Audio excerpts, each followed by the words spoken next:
खबर है, धोनी की लाडली को मिली धमकी के बाद पुलिस ने बढ़ाई घर की सुरक्षा। दोस्तों, पूर्व कप्तान महेंद्र सिंह धोनी को मिली धमकी के बाद उनके सिमलिया व हरमो स्थित आवास पर सुरक्षा कड़ी कर दी गई है। सोशल मीडिया पर उनकी बेटी जीवा को लेकर अभद्र टिप्पणी की गई है और धमकी भी दी गई है। धमकी के बाद रांची पुलिस अलर्ट हो गई है। धोनी के घर के बाहर स्टैटिक फोर्स की प्रतिनियुक्त की गई है। अभद्र टिप्पणी करने वाले को पुलिस ने चेतावनी देते हुए कहा है कि जल्दी ऐसा कमेंट करने वाला व्यक्ति कानून की गिरफ्त में होगा। खबर है, झारखंड एकेडमिक काउंसिल ने मांगी विद्यार्थियों की जानकारी। 8वीं बोर्ड परीक्षा की तैयारी शुरू। दोस्तों, 8वीं बोर्ड परीक्षा वर्ष 2021 की तैयारी को लेकर झारखंड एकेडमिक काउंसिल यानी जैक ने तैयारी शुरू कर दी है। जैक के निर्देश पर 8वीं कक्षा में पढ़ाई कर रहे छात्रों की संख्या सहित अन्य जानकारी मांगी गई है। 2 दिनों के अंदर सभी विद्यालयों को सूची उपलब्ध करा देनी है। इसको लेकर पदाधिकारियों को निर्देश दिया गया है कि किसी भी परिस्थिति में विद्यार्थियों का नाम नहीं छूटे। इसलिए सूची देने से पहले यह सुनिश्चित कर लें कि कोई भी सूची से बाहर तो नहीं है। शिक्षा पदाधिकारियों से विद्यालय का नाम, कोटि, यूडाइस कोड, विद्यार्थियों की संख्या सहित अन्य आंकड़े मांगे गए हैं। खबर है, केंद्र का बड़ा ऐलान। 23 राज्यों में सरकारी नौकरी के लिए नहीं होगा इंटरव्यू। दोस्तों, केंद्रीय मंत्री जितेंद्र सिंह ने शनिवार को कहा कि अब तक 23 राज्यों और 8 केंद्र शासित प्रदेशों में सरकारी नौकरियों में भर्ती के लिए साक्षात्कार समाप्त कर दिया गया है। कार्मिक मंत्रालय के एक बयान के अनुसार सिंह ने कहा कि 2016 के बाद से केंद्र सरकार में समूह ख यानी गैर राजपत्रित और समूह ग के पदों के लिए इंटरव्यू को समाप्त कर दिया गया है। मंत्री ने कहा कि 2015 में स्वतंत्रता दिवस के मौके पर लाल किले की प्राचीर से प्रधानमंत्री नरेंद्र मोदी ने इंटरव्यू को समाप्त करने का सुझाव दिया था और लिखित परीक्षा के आधार पर नौकरी में चयन की बात कही थी। उन्होंने कहा कि प्रधानमंत्री की सलाह पर कार्मिक और प्रशिक्षण विभाग ने एक व्यापक कवायद की और 3 महीने के भीतर 1 जनवरी 2016 से केंद्र सरकार में भर्ती के लिए साक्षात्कार को समाप्त करने की घोषणा की प्रक्रिया पूरी कर ली। उन्होंने कहा कि महाराष्ट्र और गुजरात जैसे कुछ राज्य इस नियम को लागू करने के लिए तत्पर थे, लेकिन कुछ राज्य इसे समाप्त करने के अनिच्छुक थे और नौकरियों के लिए साक्षात्कार कराना चाहते थे। दोस्तों, सिंह ने इस बात पर संतोष व्यक्त किया कि राज्य सरकारों को काफ़ी समझाने और बार बार याद दिलाने के बाद जम्मू कश्मीर और लद्दाख सहित भारत के सभी 8 केंद्र शासित प्रदेशों और देश के 28 राज्यों में से 23 में साक्षात्कार कराना बंद है। खबर है, बदल रहा है ड्राइविंग लाइसेंस से जुड़ा महत्वपूर्ण नियम। लोगों को राहत, सरकार ने जारी किया ड्राफ्ट नोटिफिकेशन। दोस्तों, कोरोना वायरस महामारी की वजह से विदेश में फंसे लोगों को राहत देने के लिए भारत सरकार बड़ा कदम उठाने जा रही है।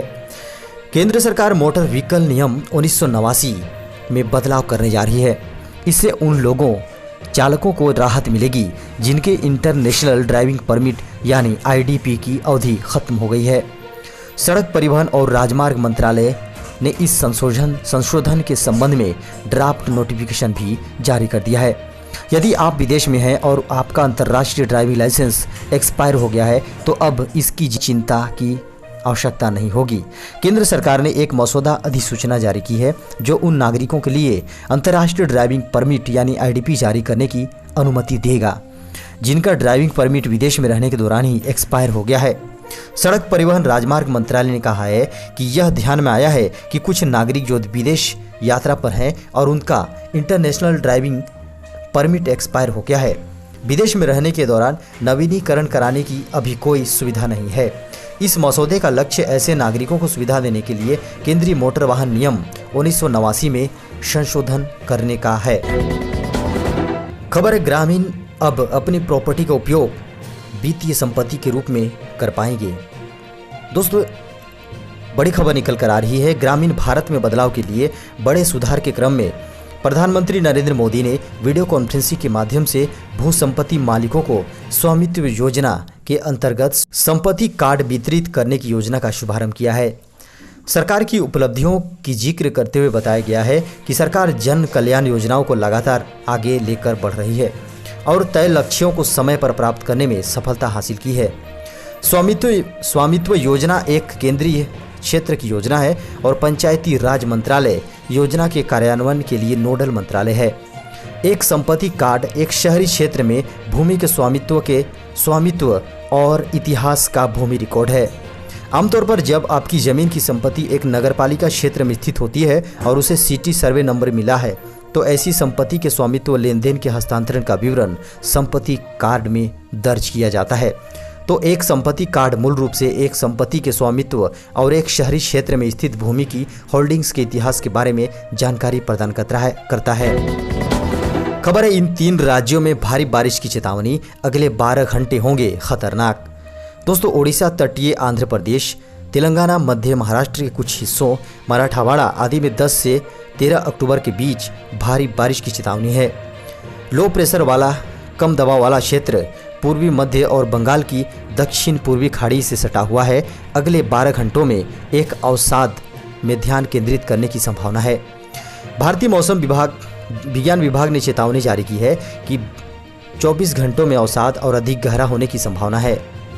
गहरा अवसाद उत्तर पश्चिमी वार्डों को स्थानांतरित करने और 12 अक्टूबर को दोपहर या दोपहर के दौरान उत्तर आंध्र प्रदेश तट को पार करने की संभावना है।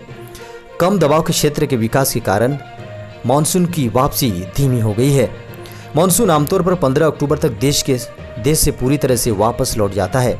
रविवार की तरह मानसून की वापसी की रेखा फैजाबाद, फतेहपुर, नौगांव, राजगढ़, रतलाम, वल्लभ विद्यानगर, पोरबंदर से होकर गुजरती है। खबर है, साल के इस महीने में आएगी पीएम किसान की 7वीं किस्त। क्या आपने रजिस्ट्रेशन किया? दोस्तों, किसानों के मदद के लिए पीएम मोदी ने एक योजना लेकर आए थे जिसका नाम था पीएम किसान सम्मान निधि योजना। इस योजना के तहत रजिस्टर्ड किसानों को हर साल 6,000 रुपये दिए जाते हैं, जिनमें से 2-2 हज़ार की 3 किस्त दी जाती है। आपको बता दें कि इस योजना के तहत 6ठा किस्त दिया जा चुका है और अब सभी किसान 7वें किस्त का इंतजार कर रहे हैं। आपको बता दें कि नवंबर महीने में पीएम किसान का 7वां किस्त भी आ जाएगा। हालांकि इसके लिए कोई डेट फिक्स नहीं है, लेकिन ऐसा माना जा रहा है कि अगले महीने में यह किस्त जरूर आएगा। यदि अभी तक आपने रजिस्ट्रेशन नहीं करवाया है तो जल्द से जल्द रजिस्ट्रेशन करवा लें। खबर है, पीएफ अकाउंट से जुड़े सवाल शिकायत यहां दर्ज कराएं। ईपीएफओ करेगा ऑनलाइन समाधान। दोस्तों, नौकरी पेशा लोगों के लिए कर्मचारी भविष्य निधि संगठन यानी ईपीएफओ में अकाउंट होना बेहद जरूरी है। भविष्य में पैसों की आवश्यकता को ध्यान में रखते हुए इस फंड में नियोक्ता और सरकार दोनों से योगदान मिलता है। कोरोना संकट में इस खाते के माध्यम से करोड़ों लोगों ने अपनी विपरीत आर्थिक परिस्थितियों में अग्रिम निकासी करके इसका लाभ उठाया। खाता धारकों को अक्सर पीएफ अकाउंट खाते से संबंधित कई समस्याओं का सामना करना पड़ता है, लेकिन उन्हें यह नहीं पता होता है कि उन्हें अपनी बात कहाँ रखनी चाहिए ताकि उन्हें सही समाधान मिल सके। आपको बता दें कि ऑनलाइन खाता धारक अपनी शिकायत ईपीएफओ तक ऑनलाइन घर बैठे आसानी से पहुंचा सकते हैं। इसके लिए कई सारे प्लेटफॉर्म मौजूद हैं। ग्रीवेंस मैनेजमेंट सिस्टम और ईपीएफओ ट्विटर हैंडल के जरिए शिकायत की जा सकती है। अगर आपको पीएफ भविष्य निधि की निकासी, ईपीएफ खाते का हस्तांतरण, केवाईसी आदि से संबंधित कोई शिकायत है तो इसे ग्रीवेंस मैनेजमेंट सिस्टम के माध्यम से दर्ज करवाएं। इसके लिए कर्मचारी भविष्य निधि संगठन की आधिकारिक वेबसाइट epfigms.gov.in पर जाएं। यहां पर आप रजिस्टर शिकायत के ऑप्शन पर क्लिक करके अपनी शिकायत दर्ज कर सकते हैं।